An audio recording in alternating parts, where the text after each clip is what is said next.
"We will handle the client meeting," my vice president of business development said, sliding my laptop away from me like I was a child playing with an expensive toy. "You are just not senior enough for this one, Roger."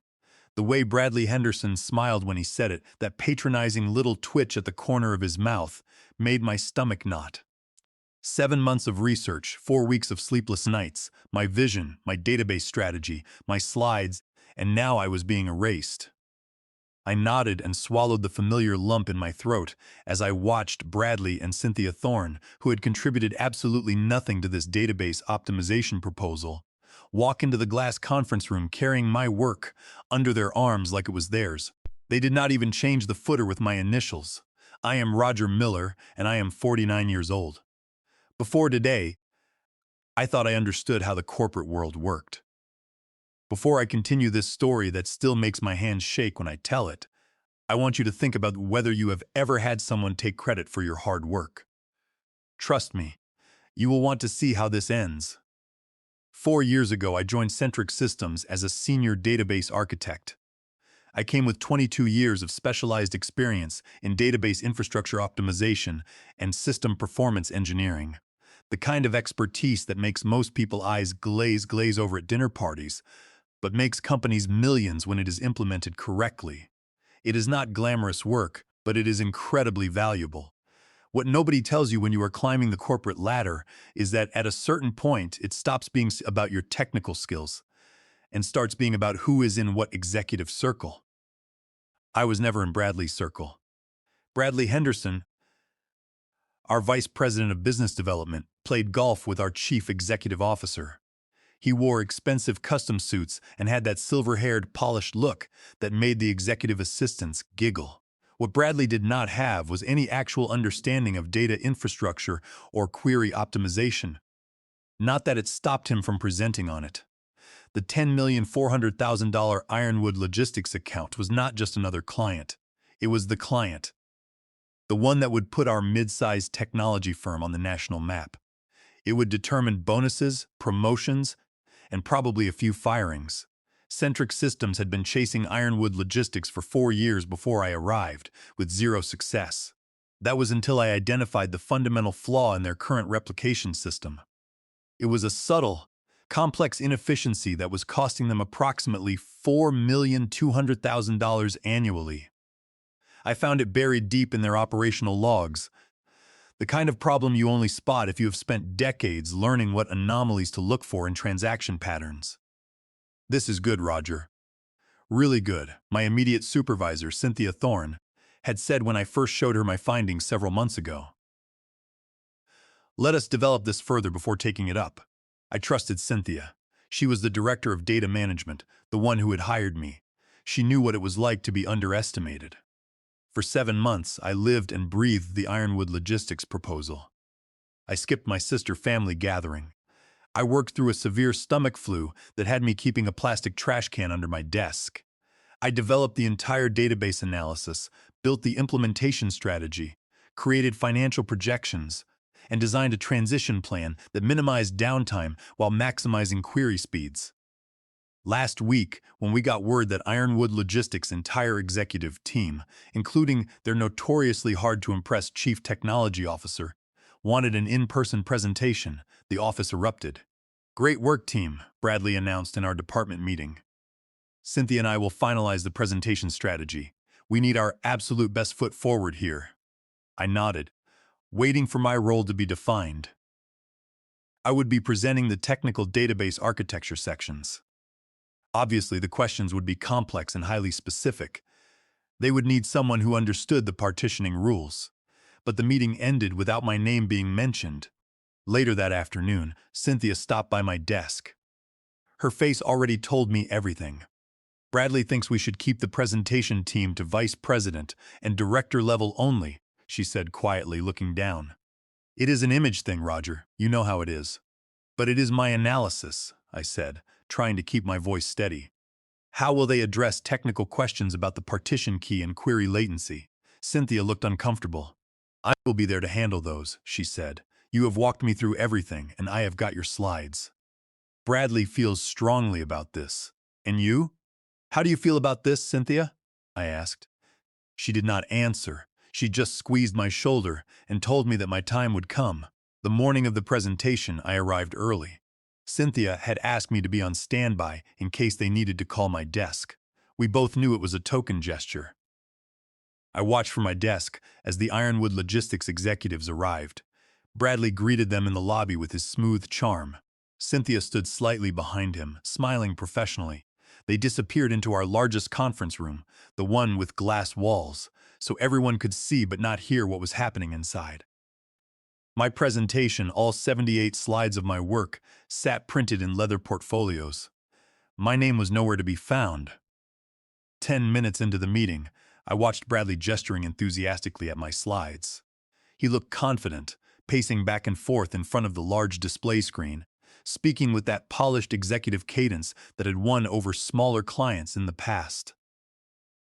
20 minutes in, Cynthia was pointing at my database architecture diagrams, nodding along as if she had helped draft the complex schemas. 30 minutes in, I saw the Ironwood Logistics Chief Technology Officer, Diana Pierce, leaning forward with intense interest. Diana was a woman in her late 50s with sharp, analytical eyes and a reputation for technical brilliance that made most vendors tremble. She was studying the slides carefully, tracing the flow of data with her pen, and that was when I felt it. It was not anger exactly, but something much colder, deeper, and clearer. They were presenting my life work, but they did not have the complete picture.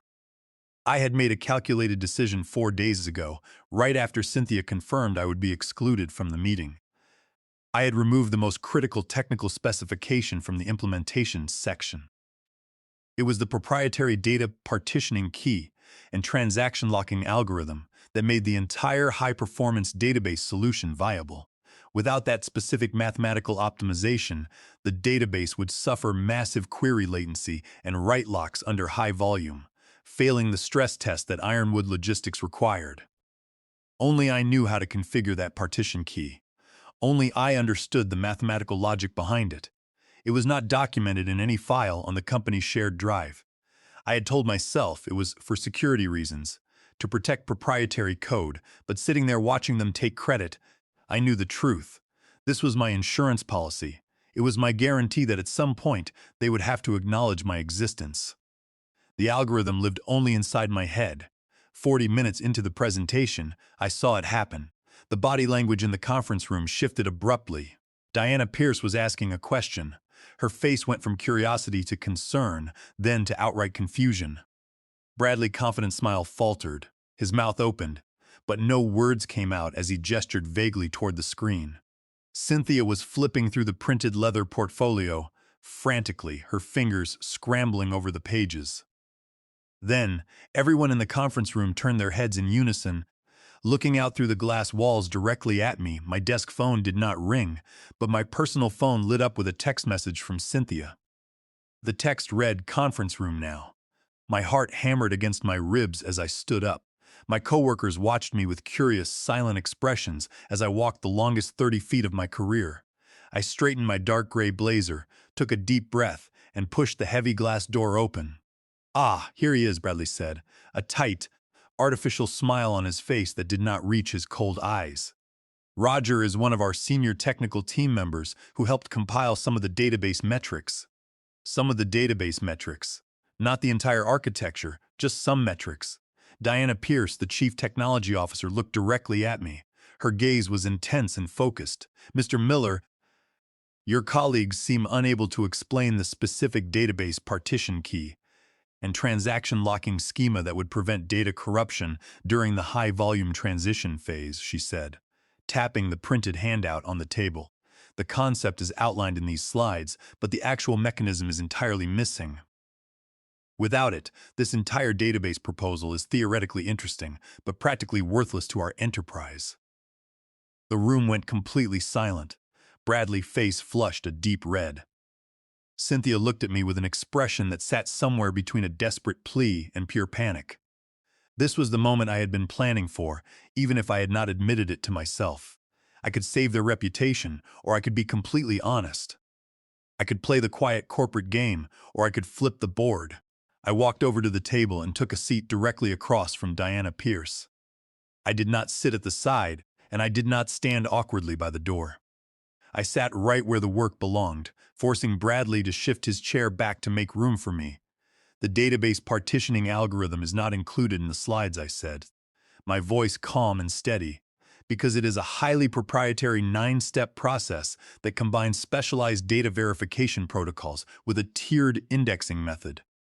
It is too complex to summarize in a presentation format, and I developed it specifically to address the unique latency challenges of the Ironwood Logistics legacy database. Deanna Pierce raised her eyebrows slightly, a look of surprise crossing her face. You developed it yourself? Yes, I said, looking her directly in the eyes. I designed the entire database architecture and implementation strategy you have been reviewing today. You could have heard a pin drop in that room. Bradley cleared his throat, about to jump in with immediate damage control, but Deanna Pierce held up her hand, stopping him in his tracks without even looking in his direction.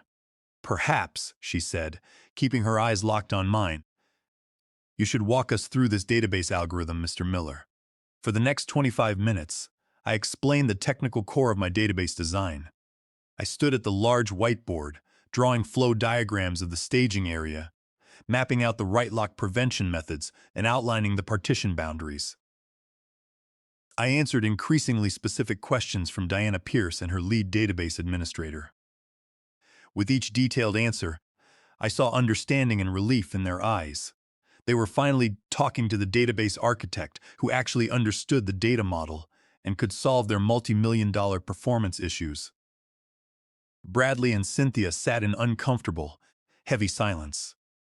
They could not contribute to the technical discussion, and they could not follow the database indexing equations I was writing on the board. They had been exposed, not by any dramatic accusation from me, but by their own obvious ignorance of the very proposal they had tried to present as their own. When I finished my explanation, Deanna Pierce leaned back in her leather chair, tapping her pen against the table. Well, she said, that clarifies things considerably. She turned to Bradley with a coldness that made me want to smile. Mr. Peterson, I am curious why Mr. Miller was not part of this presentation from the beginning, given that he is clearly the architect of this database solution. Bradley's face contorted into a painful, forced smile, his collar suddenly looking very tight. We value all our team members, but we typically have senior client development executives handle meetings of this scale, he stuttered. Experience has shown that client communication is best managed through these channels. In my experience, Deanna interrupted, the people who do the actual technical work tend to give the most valuable presentations. She turned back to me, ignoring him completely. Mr. Miller, if we move forward with Centric Systems, would you be the designated lead for the database implementation? Before Bradley could answer for me, I looked her in the eyes and said that would be my absolute expectation. Deanna Pierce nodded, satisfied. Good, she said, because I am not interested in working with executive figureheads. I need to work with the person who actually understands our operational databases. The meeting wrapped up shortly after with polite handshakes. As the Ironwood Logistics team prepared to leave, Deanna walked over and handed me her card. She did not hand it to Bradley, and she did not hand it to Cynthia. She handed it directly to me. Call my office directly with any additional database thoughts, she said. I have a few more performance questions when you have some time next week. The conference room door closed behind them, leaving me alone with Bradley and Cynthia. The silence in the room stretched for several seconds, heavy and suffocating. Bradley's jaw was tight, a visible vein pulsing in his forehead. Cynthia stared down at the table, refusing to meet my eyes. What the hell was that, Roger? Bradley finally hissed, slamming his notebook down. You deliberately withheld that database algorithm from the presentation materials to sabotage us. I met his angry gaze calmly. I focused on what needed to be on the high-level slides versus what required direct, expert explanation, I replied. It was a technical judgment call. A judgment call? Bradley's voice rose sharply before he caught himself and glanced at the glass walls. You made me look like an absolute idiot in front of our biggest prospect. I did my job, I answered. I solved the database problem for Ironwood Logistics. Is that not what we are paid to do here? Bradley slammed his hand on the mahogany table. You think you are clever, do you not? You think this little stunt is going to help your career at Centric Systems? I think this little stunt just saved the largest database contract in our firm history, I replied, my voice steady despite my racing heart. Would you have preferred I let you fumble through a technical question you had no hope of answering? Cynthia finally looked up. Roger, you should have shared the database key configuration with us beforehand, she said, her voice shaking. We could have prepared. The betrayal in her voice made something snap inside me. Prepared? How exactly? Cynthia? By having me write down a simple script so one of you could present it as your own? Or would you have finally let me in the room if you had known you could not do it without me? Neither of them answered. They did not need to speak. We all knew the truth. I gathered my notes and stood up to leave, but Bradley stepped in front of me, blocking my path to the door. This is not over, Roger, he whispered. Not by a long shot. I looked him directly in the eyes. You are right about that, I said and walked past him. Walking back to my desk felt completely surreal. Colleagues glanced up at me with curious, questioning expressions. Nobody knew exactly what had happened, but they could sense the shift in the office atmosphere. Power has a way of changing the air around it. My computer monitor pinged with a calendar invitation. It was an emergency meeting with Human Resources Director Brenda Shaw and our Chief Executive Officer Howard Jenkins. The meeting was scheduled for 5:15 p.m. that afternoon. The subject line read simply, Conduct Review. Bradley had taken less than 3 hours to mobilize the corporate machinery against me. I was not surprised. Wounded egos are dangerous, especially in executives who are not used to being challenged by database architects. But I was not the same quiet employee who had walked into that conference room this morning. Something had hardened inside me. I spent the next 3 hours documenting everything. I printed emails, database schemas, and saved digital backups to my personal records. I was ready. At 5:13 p.m., I walked into the office of our Chief Executive Officer. Howard Jenkins was sitting behind a large mahogany desk, his expression unreadable. Bradley Henderson, Cynthia Thorne, and Brenda Shaw from Human Resources were already seated around the conference table. Howard had built Centric Systems from a small local agency into a national firm over 20 years, and he had a reputation for being exceptionally tough but fair. I was about to test that reputation to its absolute limit. Roger, take a seat, Howard said, gesturing to an empty chair. We need to discuss the serious allegations regarding your conduct during the database presentation for Ironwood Logistics today. Bradley jumped in immediately, his face still flushed with anger. Howard, he deliberately sabotaged our largest client pitch. He withheld critical technical information from the presentation materials to make Cynthia and me look incompetent in front of the client. This is a clear case of insubordination and grounds for immediate termination. We cannot have employees who undermine executive leadership. Is that true, Roger? Howard asked, leaning forward and placing his hands on the desk. I took a deep breath, placing my folder of printed documentation on the table in front of me. What is true, Howard, is that I developed the entire database optimization proposal over 7 months of intense work. What is true is that 4 days ago I was told by Cynthia that I was not senior enough to present my own architecture to the client. What is true is that the database partitioning algorithm is a highly complex technical system that could not be adequately explained in slide format. It required direct explanation from the developer who created it. He. Bradley stammered, but Howard held up his hand to silence him. Let Roger finish. I opened my folder and distributed copies of the documents to Howard and Brenda. I have here every email, system log, and draft schema showing my role as the primary architect of the Ironwood Logistics database proposal. I also have documentation showing that neither Bradley nor Cynthia contributed anything of value to the technical solution. But there is a much more serious legal issue here that the company needs to address immediately. Brenda Shaw, the Human Resources Director, sat up straighter, her eyes narrowing. What do you mean by a legal issue, Roger? The database partitioning and query optimization schema they tried to present as their own is not standard company work product. I explained, looking directly at Howard. I developed this specific data replication methodology 3 years before I joined Centric Systems, and I hold a registered federal copyright on the performance architecture under Title 17. United States Code, Section 106. According to the intellectual property addendum in my employment agreement, I granted Centric Systems a limited license to use this technology. However, that license is contractually conditional on me remaining the lead architect overseeing its implementation. If the firm attempts to implement this database system without my direct oversight, that license is revoked, and any use of the architecture constitutes federal copyright infringement under Section 106. Bradley scoffed, waving his hand dismissively. That is ridiculous. You are an employee. Everything you do belongs to us. Not when it is pre-existing proprietary technology that was explicitly licensed under strict conditions, I replied. But that is only the first part of the problem. I have also documented that Bradley was planning to outsource the database implementation to an external subcontractor called Sentinel Tech. Cynthia looked at Bradley in shock. Sentinel Tech? We never discussed outsourcing this project, she whispered. I pushed another set of printed emails across the table to Howard. These are emails between Bradley and the directors of Sentinel Tech. Bradley was negotiating a secret agreement to outsource the database work to them, using my copyright-registered schemas in exchange for a significant financial kickback. This is a direct breach of fiduciary duty to Centric Systems under state corporate law.